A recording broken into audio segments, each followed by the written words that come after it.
Hello and welcome to the Haaretz Podcast. I'm Alison Kaplan-Summer in Tel Aviv. Iran, it seems, is very much back on the global stage. Just 5 months after the 12-day exchange of missiles with Israel last June in the midst of the Gaza war. A stunning report of a foiled Iranian plan to assassinate Israel's ambassador to Mexico highlighted its growing presence in South America. Ground zero of that presence being Venezuela, and renewed concerns about a revival of its nuclear capabilities and how Israel will respond to it has had the New York Times stating that another Israel-Iran war is increasingly seen as just a matter of time. So what is happening with Iran? And what does it mean for Israel, for the Middle East, and for the world? Joining me for an in-depth discussion of the implications of a renewed Iranian threat is expert Danny Citrinowicz. Our conversation is coming up.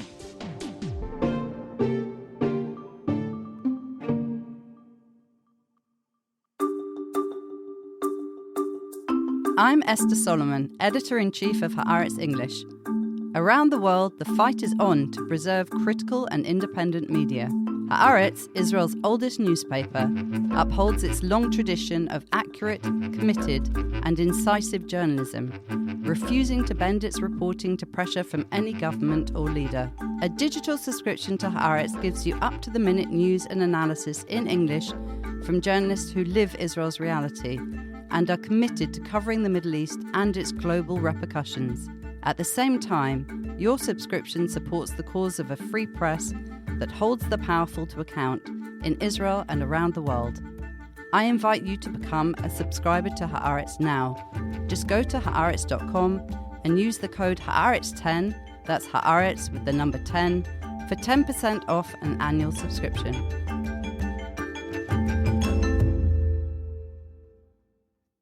Danny Citrinowicz is a senior researcher in the Iran and Shiite Axis program at the Institute for National Security Studies. He served for 25 years before that in a variety of positions in the Israeli Defense Intelligence. Danny, welcome to the podcast. Thank you for having me.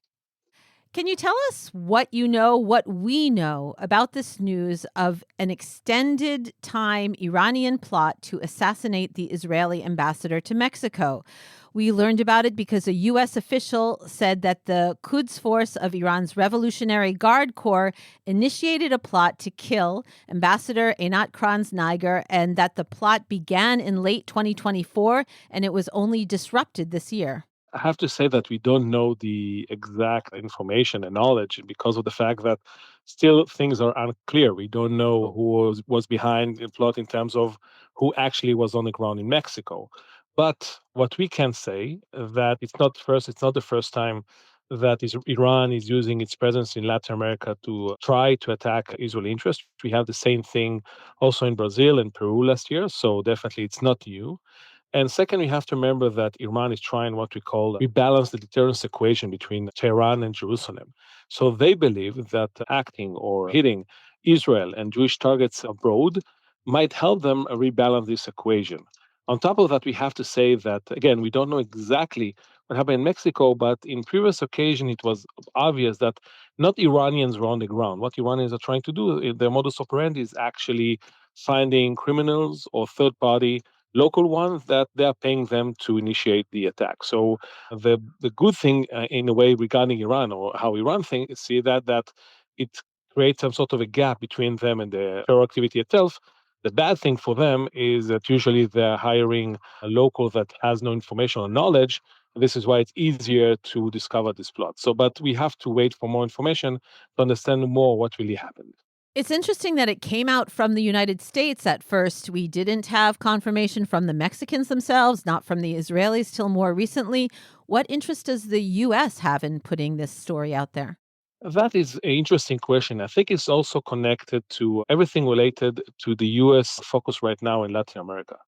I think that the U.S. is highly worried that the Iranians are building their capabilities and actually in their backyard of the U.S. And I think they're working in order to make sure that this present will not threaten U.S. or U.S. interest in the region. It will, of course, also connect to the U.S. activity against the Venezuela government and the fact that it's supported by Iran itself. So I think that this focus and the fact that U.S. is actually trying to see how, by building some sort of Monroe Doctrine 2.0, they are making sure that there won't be an exterior threat to the U.S. from Latin America. So I think with this scope, they actually discovered or knew about the plot and they actually exposed it. Have you been following this growing Venezuelan Iran alliance, when it started, how it developed, why it's so strong and in place right now? Definitely. First, we have to remember that when we talk about what's happening now between the US and Venezuela, certainly it's first and foremost about the drugs, but I think that for the US, it's also the Iranian presence in Venezuela. And this connection goes way back even to Chavez days. We have to remember that for Iran, the way to find allies, it's not only if they are Shiites, right? First and foremost is if they're countering the West. And I think that they discovered and they found that Hugo Chavez, the late Hugo Chavez, was an important element in countering the US presence in Latin America in general, specifically in Central America. And I think from there on, they managed to build a strategic alliance with them because on the notion of they can actually help him to protect itself from the US. This is why they actually started helping them by building drone factories in Venezuela, sending arms using Quds Force flights to Caracas, and sending actually also aids and people that actually helped the Venezuelan government to build its military force. So definitely it goes way back and continued through Maduro era that actually strengthened this alliance. So we saw that from mutual meetings, Maduro arriving to Iran. And I think that all in all, Iran is actually one of the more important countries, allies that Venezuela can support or can rely on its support. This is why that if Maduro will be toppled by the U.S. administration, it will cause a severe blow to the Iran interest in Latin America. First and foremost, because Venezuela became a hub also for the Iranian activity in Latin America, and it's not surprised that connecting to what we ask or you ask about Mexico, that it seems that this kind of a terror plot was actually run by elements of Quds Force that actually situated in Caracas. So definitely looking to the future, if the U.S. able to topple Maduro, it not only will help in its fight against terror or drug lords in Central America, but also it will prevent Iran from having some sort of a platform using Venezuela to enhance its activity in Latin America. For those of us who don't follow it on a day-to-day basis like you do, the idea of Iranian, influence presence in South America sounds so strange on the other side of the world. Has it made any inroads in any other countries besides Venezuela, or is this an outlier? Definitely, it's more than just Venezuela. Venezuela is a hub, as I mentioned. But when you look at Latin America and we discovered the countries that are important to Iran, actually you see two main characteristics. First, large presence of Shiites, like in countries like Argentina, Colombia, and Brazil, of course. And the second country that actually controlled by the left. Now, again, people might ask, what's the connection between a Shiite country and a Marxist or socialist regime? And I think, as I mentioned before, Iran can find a mutual language with every country that opposes the West. So countries like Chile, like Colombia, like Brazil, for Iran, they are interested in using the political change in order to work with those countries to enhance their activity to counter the West, to counter the US presence in those areas. So those are main the countries that Iran is working and acting.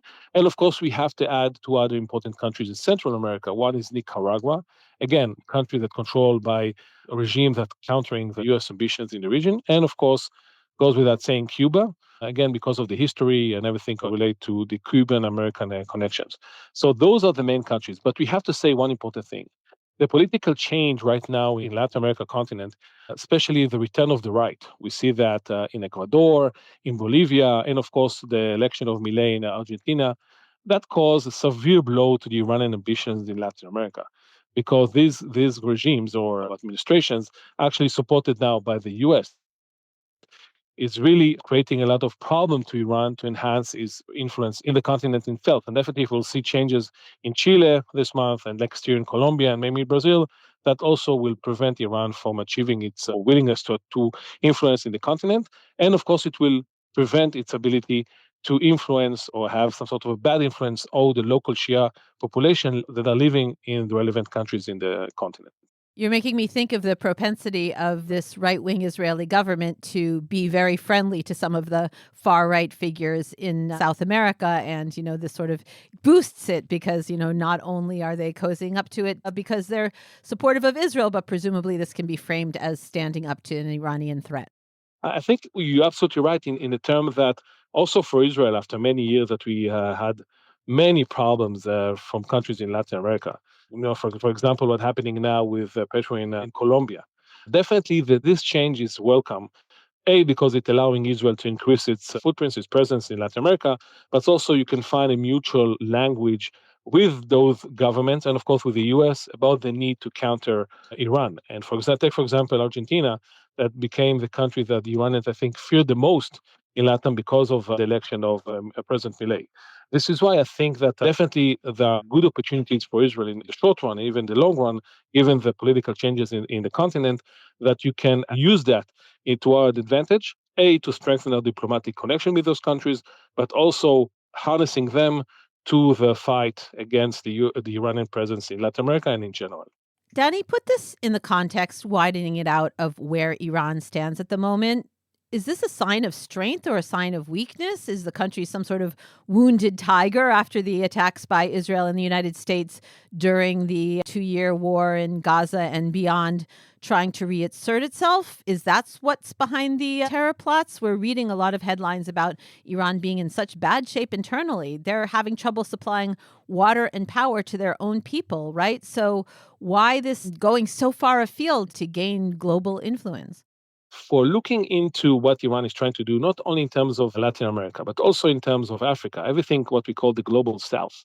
This is becoming a very important area of interest for Iran because after the snapback of the E3 and actually the fact that the renewed negotiation with the US is not on the table right now, definitely Iran needs to expand its diplomatic activity that allow it to signal that nobody can block it, and even more than that, use that for some sort of bypassing sanctions and rebuilding its economical capabilities. So we see Iran more and more invested in what we call the global south, everything related to China, India, and of course, Africa and Latin America.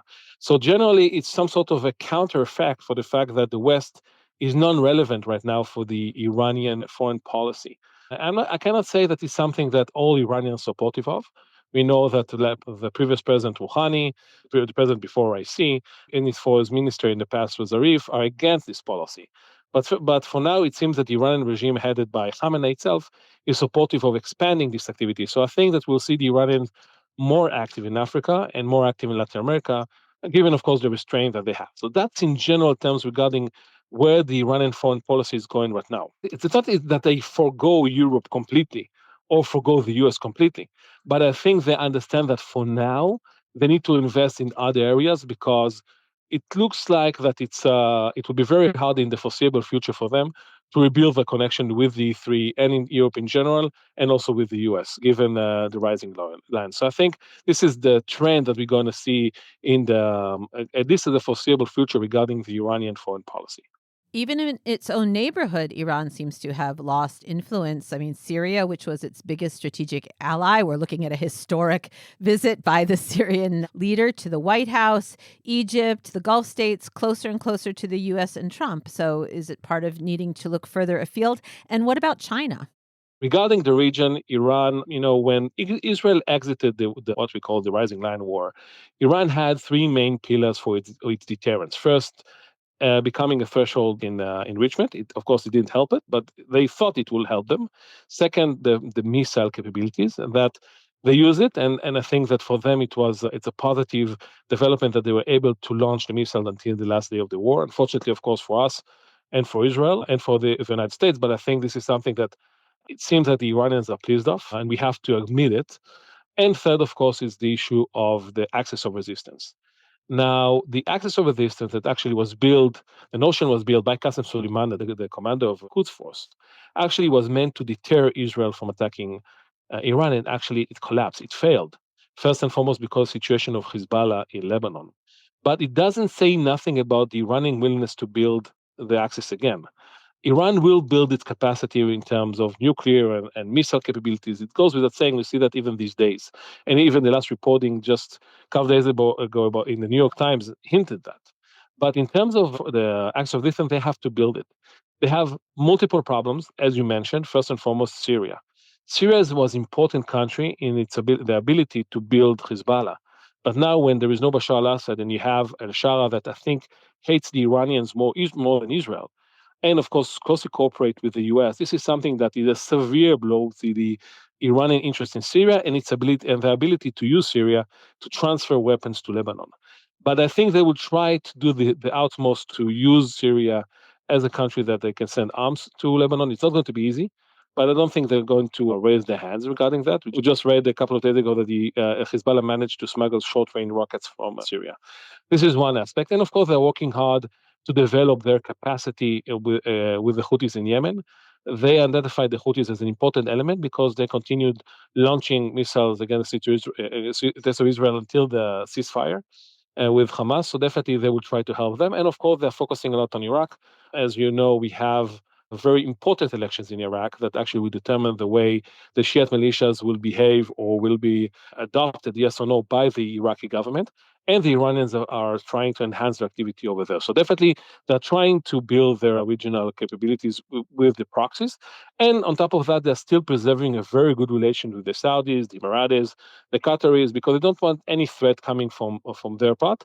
Of course, they are annoyed from the possibility that Israel will renew its negotiation with the Saudis, and they will try to do the utmost to prevent that from happening.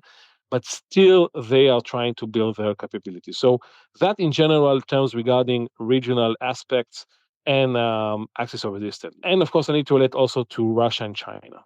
During the war, there was a lot of frustration in the Iranian leadership regarding the role that China and Russia played in the war itself. They thought they will help them in stopping the war, maybe aiding them with weapons, but this didn't happen.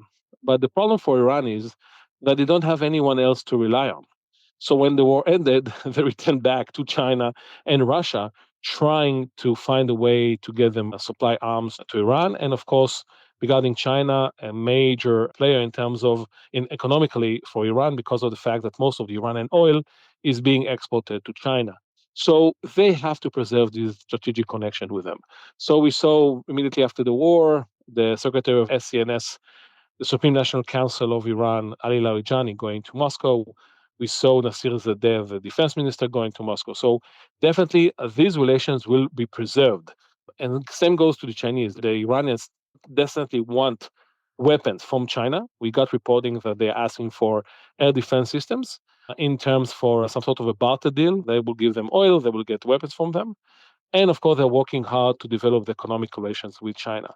So definitely those countries are still supporting them. And of course, we have the question of North Korea as other element of the axis that might help Iran as well. So those are the countries that are actually backing Iran. But we have to remember one important thing in that regard, that the Iranian missile capabilities and nuclear capabilities are based on Iranian knowledge and understanding, meaning that even if and this is actually what we discovered during the war, that we can have a great operational achievements and destroy Natanz and Fordo, but the Iranians have the ability to build this capacity because of the fact it's indigenous capabilities. So the bottom line of things is that Iran is a problematic situation in terms of its foreign policy. This is why they try to open new venues like using the Global South and preserving their relations with China and Russia.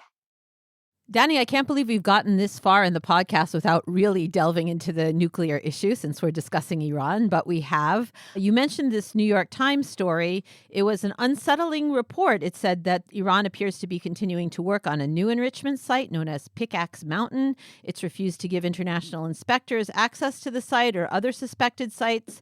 And the article says that with sanctions restored and no negotiations underway, it feels like they don't really have anything to lose. And the Times calls it a dangerous stalemate. Again, no negotiations, no certainty over exactly what Iran has or doesn't have in its stockpile, and no independent oversight of it. So do you agree with the New York Times that we're in a very dangerous situation? I have a good news and bad news. The good news is that Israel really had amazing operational achievements during Rising Lion War. We managed to undermine the command and control of the Iranian decision-making process that prevented them from attacking Israel, at least at the first hours of the war. We definitely crippled their nuclear capabilities. We hit hard on the Natanz, on Isfahan, and thanks to our American friends, also Fordo. And of course, we managed to destroy launchers and missiles heading to Israel. So definitely we have these achievements. But this is the end of the good news. The bad news is that the Iranian problem has not been solved because we attacked a country that has indigenous capabilities to build missiles and nuclear capacity. So with due time, they will build this capacity and capabilities. And actually, we see it these days. Every day we have open source reporting of the Iranian trying new variants of missiles going back and forth in Iran itself. We have the satellite imagery from Natanz and from the new site that you mentioned, thousands of Natanz, and Isfahan, that the Iranians are doing something, clearing or building or whatever. So I think it's only a matter of time until we find ourselves with the same dilemma that we had in the past. Even if Iran won't have thousands of centrifuges working like it had in the past before the rising land, still, basically, theoretically, it will have the capacity to enrich 90%. And then what Israel will do?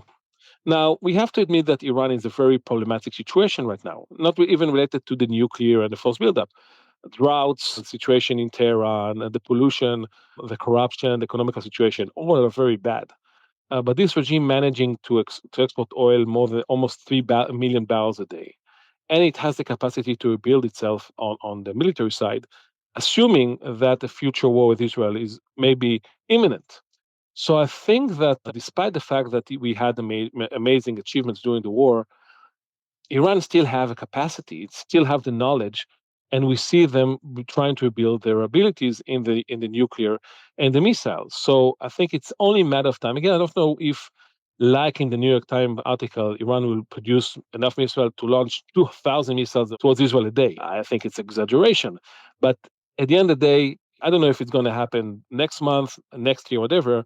Really turn back to the dilemma in relations to the Iranian force buildup. It's not because it's not going to end. At the end of the day, the Iranian return back to enrichment. They return back to the full cycle of building missiles, and then we'll have to see if Israel is willing to contain that or risking itself in another war that might be harsher than the previous one. Knowing also that given the 12-day war in Iran, actually there is no real opposition in Iran that can take over, even if Israel will undermine the regime. So we're going to future war and then do what? And given the fact also that the Iranians learn from their mistakes and they might actually improve the ability to hit Israel. So we're in a very risky and unstable situation. And I don't think that we saw the last in terms of the clashes between Israel and Iran. There's a lot of rumblings these days in military circles, in the media, because they're hearing what's going on in military circles and in the general public about a imminent renewed conflict with Hezbollah from Lebanon. Is that going to be an Iranian call? Are they going to decide whether this heats up or not? Or is Hezbollah acting independently in this? I'm just wondering what's behind this kind of noise, rumbling, rumors that a conflict with Hezbollah is around the corner. We have to remember that definitely there are good connections between Iran and Hezbollah, goes without saying, Iranian willingness to rebuild Hezbollah, but I think Hezbollah has its own independent decision-making process. I'm not saying they're not going to consolidate or have some sort of discussion with Tehran on this issue, but I think that they are quite independent in their decision.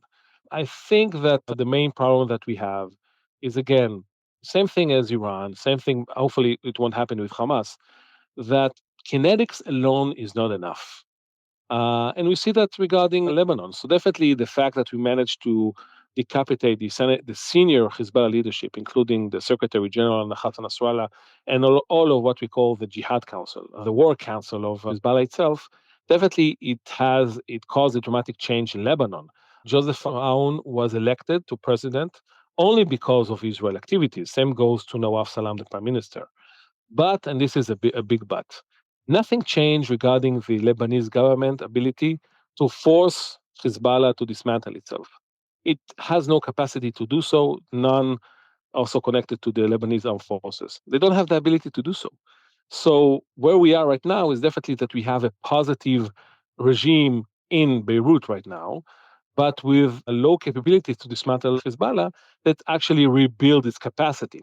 So Israel is trying to working to prevent that from happening, definitely in the south part of the Litani, but it seems that it's not enough. And every day we're attacking, but it's not enough because Hezbollah is really moving forward with its force buildup. So now we're in a dilemma what to do. I think it's also connected to what the US administration wants to do in Lebanon. And I think we are coming soon to a decision point in terms of what will happen, because obviously Hezbollah is not going to dismantle its capabilities. Obviously, the Lebanese government cannot force it. And obviously, Israel is continuing attacking for now, mainly the south out of Litani. So I think the dilemma is coming for all three elements, because also Hezbollah will have to decide eventually whether it's going to accept Israel attacking Lebanon all the time and not retaliating. So I think definitely we have to look north, because this current situation is so unstable that the chances for a new escalation between Israel and Hezbollah are not low. We can say that. Hopefully, there'll be a solution in terms maybe of a political solution, maybe negotiation on the what we call the ground border between Israel and Lebanon. Actually, we can we can exploit the fact that Shara is a president of Syria and finding a solution regarding the Shuba farms and thus preventing Hezbollah from attacking us there. But I think that in general terms, the situation is very tense, and it's not only connected to Iran, but mainly connected to how Hezbollah sees current activity and how it can counter the Israeli activity against its force buildup. Danny, finally, here's the part where I ask you to be wise. Given the current situation, what is Israel's best move? It's being treated as a given, as you said, that if Iran rebuilds its capabilities to a certain point, Israel will attack again, will consider attacking again.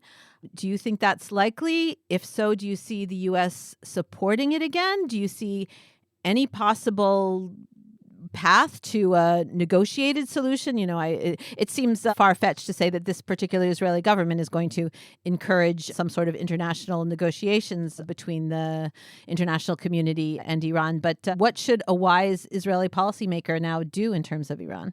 First, definitely we have to coordinate everything with the US administration. We cannot allow ourselves to do anything regarding Iran without the US backing. We saw that in the Rising Lion, and definitely for the future, we have to have a coordination with the US administration. This is one aspect, knowing that we might have a different interest regarding Iran, but we have to have this coordination. And I think that first and foremost, Israel have to do the utmost to prevent another war with Iran. I think another war with Iran is not wise because of the fact that I'm not sure that we can achieve anything. We saw that kinetic not necessarily work. Yes, we had major achievements. During the war, we had the element of surprise, but still, like I mentioned, the problem didn't solve. This is why I think, actually, I'm positive that another war won't serve us good, knowing that Iran might improve its capabilities. So, in order to prevent a war, I think that Israel, and again, it's not popular view, but I think this is something that we have to consider, need to support two things. First, an agreement between Iran and the US, an agreement that will secure the fact that Iran won't be able to build a bomb. Now, given the current situation in Iran, especially of destruction in Natanz and Fordo, we might exploit that for a good agreement. Definitely agreement that will lift sanctions, but I think will block any path of Iran to a bomb. And Iran without a bomb, I don't think it's a strategic threat to the state of Israel. Other element that Israel has to do is push for negotiation and normalization with Saudi Arabia. There is nothing that threatens Iran more than Israeli presence in the Gulf region. And this is why normalization with Saudi Arabia, knowing that you have to forgo something in the Iranian Palestinian route, with something that will secure the presence of Israel in the region, but also will create a deterrence regarding Iran itself. So those political development, I think that Israel needs to support. Now, in terms of regime change, I will be very hesitant to say that Israel can push that. I think that the chances of any element from the outside to undermine this regime in a way that it will topple it, I think the chances are very slim. And the danger thing is that if we think it's viable, we can find ourselves in a war that will try to change the regime, but actually will achieve the opposite, that the regime will gain the support of the Iranian population. So I think that first and foremost, we have to acknowledge the fact that kinetics, it's not the solution to all our problems in the Middle East, despite what happened 7th of October. So we have to pursue political solution. And again, as I mentioned at the beginning, with coordination with the US administration. I think if we'll do that, yes, maybe the regime will strengthen, but it will secure the fact that it won't have nuclear bomb. And it's vital to do so, because if not, and given the current unstable situation in the region, and especially in the relations between us and Tehran, another war is just around the corner. And as I mentioned, I'm not sure that this war will serve Israel's interest. And we have to remember also the price that we paid in the previous war. Yes, we had major achievements, as mentioned, but also we paid price for it. So I think that policy and moving political solutions will be the preferred option, I think, for the Israeli government. But like you said, unfortunately, I'm not sure that this government will be supportive of these views. Well, not very reassuring, but definitely informative. Thank you so much, Danny Citrinowicz, a senior researcher in the Iran and Shiite Axis program at the INSS, the Institute for National Security Studies. Thank you so much for coming on the podcast. No, thank you for inviting me, of course.